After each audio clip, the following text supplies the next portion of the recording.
Hi everyone, and thank you for joining us, and thank you for staying out so late on a Monday. So, for those of you that don't know me, my name is Victoria, and I work for Tableau as a senior solution engineer. And I'm really happy to be back here and presenting to you guys again. Now, when I was trying to pick what I was going to present, I was thinking, well, everyone's talking about like AI, large language models these days, and let's be honest, pretty cool stuff. But I really wanted to take a step back and go back to Tableau roots and talk about, why was Tableau even created, and what is it about? So you might not be aware, but Tableau wasn't designed as a BI tool. Tableau actually was born as a research project. So when we say we want to help people see and understand data, that's what the project was about. It was all about visual analytics and how you can use them in order to take large quantities of data and really quickly get insights. And this is what I wanted to do with today's demo. We are going to go on a little journey and we are going to find some insights. And our story starts in Australia. In 2015, the Australian government passed a new law and it said every telecoms company has to keep up to 2 years of data for all of their users. Now, obviously, people were a bit like, oh, we're not comfortable with this. What are you going to do with this data? It's probably going to be PII data. And this is when the Prime Minister at the time, Tony Abbott, he comes out and he goes, oh, you shouldn't worry, guys. It's just metadata. So it's data about data. And there's nothing personal you can derive from that metadata. And this is where we meet our protagonist of today's story. This man, this is Will Ockenden, and he was actually a journalist for ABC. And what he did was he took 1 year of his own personal cellular metadata and he gave it to the public and said, okay, what can you find out from this data? And that's what we're going to do today. So let me pull up my Tableau. So over here, I am just going to connect to a text file. And over here, we can see this is Will's entire metadata for approximately a year. But don't worry, we'll dive into this. So the first thing I want to do is I'm just going to really quickly show you what the data looks like. So we have our cell tower location, that's the name. We have cell tower latitude, and I'm just going to really quickly change this to longitude. Now, I don't know if you guys have been listening to the Serial podcast. If not, go listen to it, it's amazing. But if you haven't and you're not sure how the cell towers work, so whenever somebody contacts your phone, either they call you or message you, or you contact them, or you go on the internet, it will connect to the nearest cell tower and it will do a ping. And that's what these cell towers, latitude and longitudes are. So even though we can't pinpoint exactly where you are, we know roundabouts where your phone is located. And obviously, when we're within a city, these cell towers are pretty close together, so we can pretty much track whereabouts you've been. And the other thing that is worth pointing out here is this COM identifier. So this was obviously people's concern, right? It's, if you're contacting someone, would we be able to tell who we're contacting? And the argument is, well, no, because we've encrypted it, and you won't be able to, take the phone number out of this long string of characters. But what is worth pointing out is, yes, we can't identify what the phone number is, but every time that you see the same long string of letters and numbers, that's the same phone number. Okay, so we've done a little bit of background. Let's jump in and actually have a look. What can we find out about Will? And I'd really love it if I could have some audience participation. I know it's like Monday and everybody's probably a little bit tired, but does anybody want to throw out something that they think I should start with?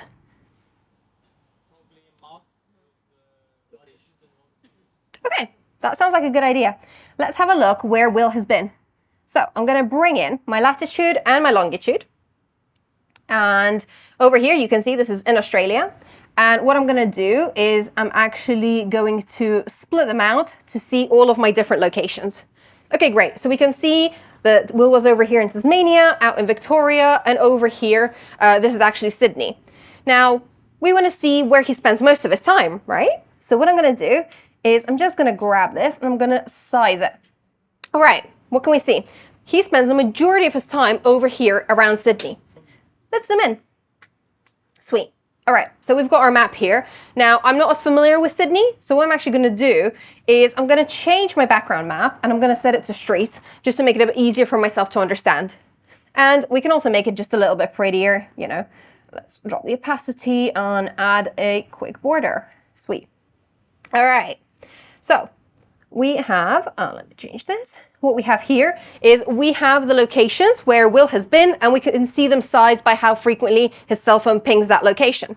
Now over here we can see there's a particularly large congregation. So where do we think this is? Where do you spend most of your time and use your phone quite a lot? Home or work? Good. And this is our second location, so that's probably the other one, right? One that's not home or work. Well, what we could actually do is if I change this to satellite really, really quickly, we can zoom in and have a look at what these areas look like. Come on, map. So if you have a look here, so this is actually rural Sydney. So this is like the suburbs of Sydney. So that's probably most likely going to be where he lives. And if I zoom in here, which is the other area we spend a lot of time, this is actually downtown Sydney. And this is where the business district is as well. So we can start getting a feeling, right, for where he lives, where he works. And don't worry, we can always we can put a pin in it, and we can also go back and double check it once we've investigated this a little bit further. So what I'm going to do is I'm going to rename this as Where is Will? Okay, so any other things that any other questions people have about Will? Anything else you guys want to have a look at? Who he's communicating with. Great, let's do that. So what I'm going to do is I'm going to bring those com identifiers, right? The ones that Tony Abbott said, they're completely safe. No one's ever going to know who you're talking to. Fantastic. We're going to bring them in, and we're going to have a look how often Will communicates with all of these people. So let me bring this in for you guys. And I'm just going to sort them really quickly. And I'm going to select just the top 5 because let's focus on these people. Okay, sweet. So the first thing we notice, the top one is a null. And that overshadows everything by quite a lot. So what can we do? Well, not to worry. What I'm going to do is I'm just going to grab com type and I'm going to drop it on color. Okay, the null one is the internet. And that makes sense, right? Because when you're on the internet, you're not communicating with another phone number. You're just going into the World Wide Web. So this is not something that's really of interest to us. So let's exclude it. Great. So these are the top 4 people Will talks to. And now I'm going to need a bit of your help, right? So the person that he talks to most of the time, mostly sends texts to, does the occasional call. Who would you say that is? Partner wife. Yeah, partner wife. Great. Let's call that his significant other. Sweet. Okay. Who is the other person that you tend to talk to quite a lot, less than your partner? You know, you tend to text them a little bit, but you mostly call them. Parents. Yep. Who would you say you talk to more, mom or dad? Okay. So I will say mom here, and I will say dad here. Okay. And last person, very similar pattern to your partner, but you maybe talk a little bit less. I always get some controversial answers here. Kid? Yeah. Yeah, siblings. There's always one person in the audience who's like his second girlfriend. But yeah, sure. We could say that this is his kid. Okay, right. So now we have a little bit more understanding of who he's talking to. We know where he's been. So I'm going to rename this. I'm going to call it Who is Will. Now, the other thing that I wanted to have a look at is how does he use his phone, right? So let's have a look at that. So what I'm going to do is I'm just going to bring in all of his usage so we can see there's 10,500 points. And let's have a look at how he's used it over time. So what I'm going to do is I'm just going to bring in my com date and I'm just going to make this continuous. Okay. We can see there's a massive, massive spike here. And it's the 23rd of December. Any ideas what this might be? Yeah? Why would you be using your phone before Christmas? Yeah, that's a good shout. Let's double check that. We're going to bring in com type, and we can see this is actually a massive spike in internet usage. So you are right. This is probably him panicking that he's not bought the gifts and ordering them all on the internet off his phone on the 23rd. Okay. What are some of the other things that we can pick out from here? Well, you might notice that actually internet usage only starts around here, which is, quite late. And why might that be? Why is he not using internet before? Yeah. So yeah, he's either bought his first smartphone in 2014, you know, maybe a little bit late, but you know, fair enough. He's either bought a new smartphone or he's changed his data plan, so he finally has internet availability. Now, another thing that you might have noticed is there's a few flat bits over here. And what I'm going to do is I'm just going to really quickly change this into a bar view, and you can actually see that there's some gaps. Again, any suggestions? Why are there gaps in my data? Okay. Okay, great suggestions. We're going to put a pin in it. We're going to come back to this. All right? So let me select this data, and then I can call this as what as well. Okay, awesome. And now, last thing that I want to have a look at. So we've had a look at his overall usage over the last year, but what if I want to have a look at what his typical usage looks like? Well, that's something else that we can do. So what I'm going to do is I'm going to bring in the date, and I'm just going to change this into my weekday, and I'm also going to bring in the time, and I'm just going to really quickly change this into my hours. And let's make this entire view, and I'm actually just going to swap my axes. And now let's have a look at how he's been using his phone. Okay, we can see some patterns, but I don't really like this color scheme. So what I like to do is I'm just going to change this into red and black, and I'm going to reverse it. So this means black bits are going to be lower usage, red parts higher usage. Okay, so what kind of things are we noticing here? Well, for starters, we can see that his phone usage tends to drop off significantly at 11, if not even 10. And we can see that he doesn't really tend to use his phone at night. So he's probably either very well behaved and he doesn't play on his phone and scroll through Instagram before bed, which I know I'm guilty of, but he's probably getting a good 8 hours of sleep. Something else that we might want to have a look at is how much does he use his phone during the day? Okay. So 9 to 5, you're usually at work, right? Monday to Friday. So we can see usage isn't very high. So he's probably a really conscientious worker, or maybe he has a work phone. And one other thing that people do tend to point out is this a bit over here on the Wednesday, right? Really high usage for a few hours, and then pretty much a drop off. Anybody have any guesses what this might be? Sorry? Sorry, I didn't. Okay, watching something? Okay. Possibly, but why is he not doing it on his other days? Okay. Is there anything you guys do like every week, regularly? Yeah? Gym's a great guess, but would you be like texting loads of people before you go to the gym? Being like, check me out?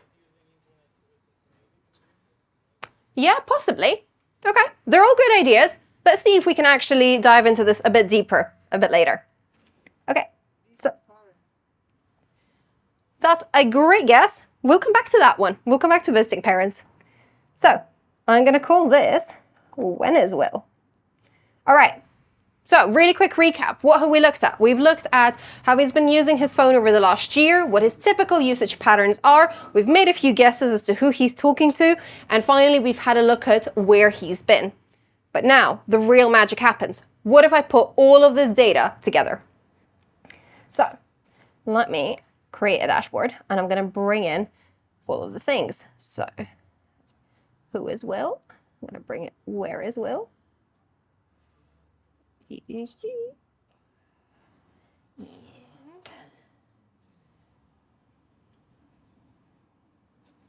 sorry, let me just add a vertical container here to make it a bit nicer.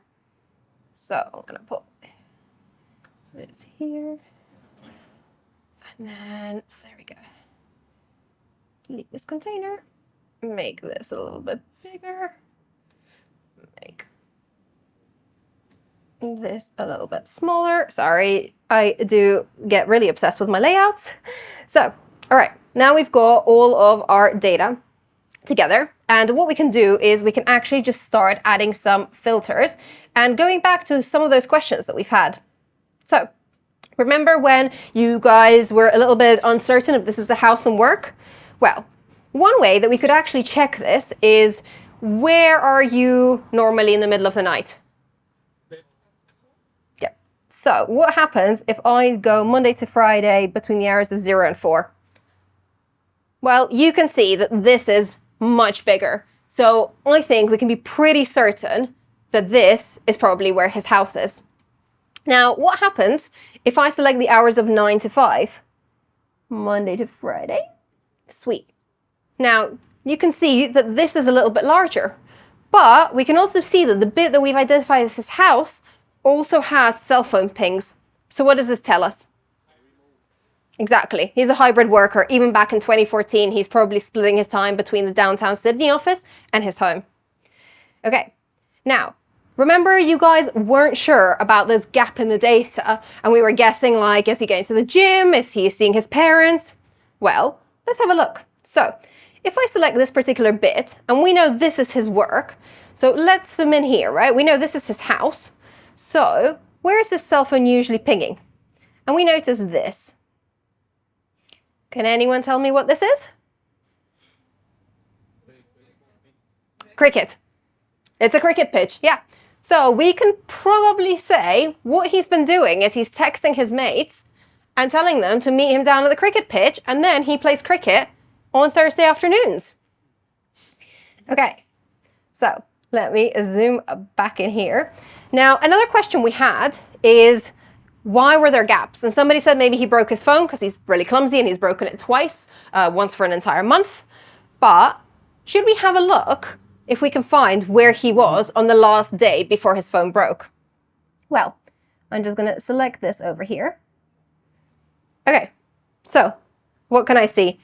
He probably got up around 9, and then he went to this place over here. And what we can actually do is, I'm just going to change this into streets to make it a little bit easier for everybody to see what this is.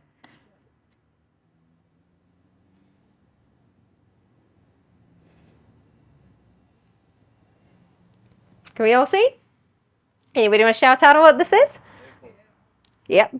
And he's actually in the international department as well. So this would line up with what we saw here, right? He was traveling at about 9. He gets to the airport at 10, and we can check this by clicking on just 10. So this is now filtering it to a single point within the international airport.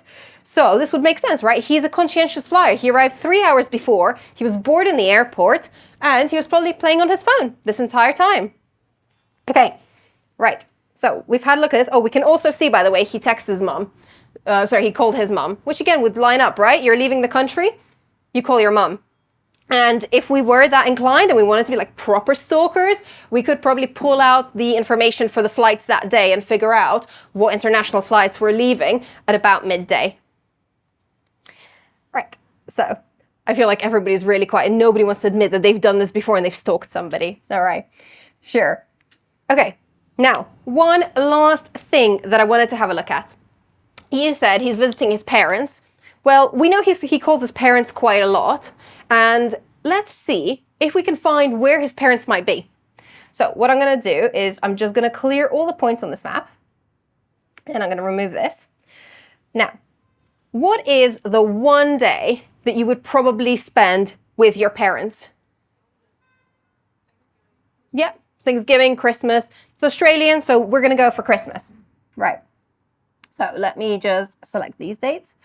And then say keep only. And then I'm just going to select the 25th. Now, we can see that all of his phone calls are around this area, which if we zoom out is Tasmania. So this is probably where his parents live. And also, he only had a couple of communications with them, which would make sense, right? You're probably like popping out to get some last minute things that you've forgotten. You're calling your mom being like, did you want like this cheese or both cheeses? Right. So let's do a quick summary of what we have seen today. So in the last, 20 minutes, we have found out that Will is terrible at buying presents. He's really last minute. He got his first smartphone in the middle of 2014. We know that he probably plays cricket on Wednesdays. We know that his parents probably live in Tasmania. We know that he's done 2 big trips where he's left the country. And, we can keep digging, right? So Not really what Tony Abbott said, right? No, we could actually find out quite a lot about what the person's been doing based off their metadata. Now, what did Will have to say about this?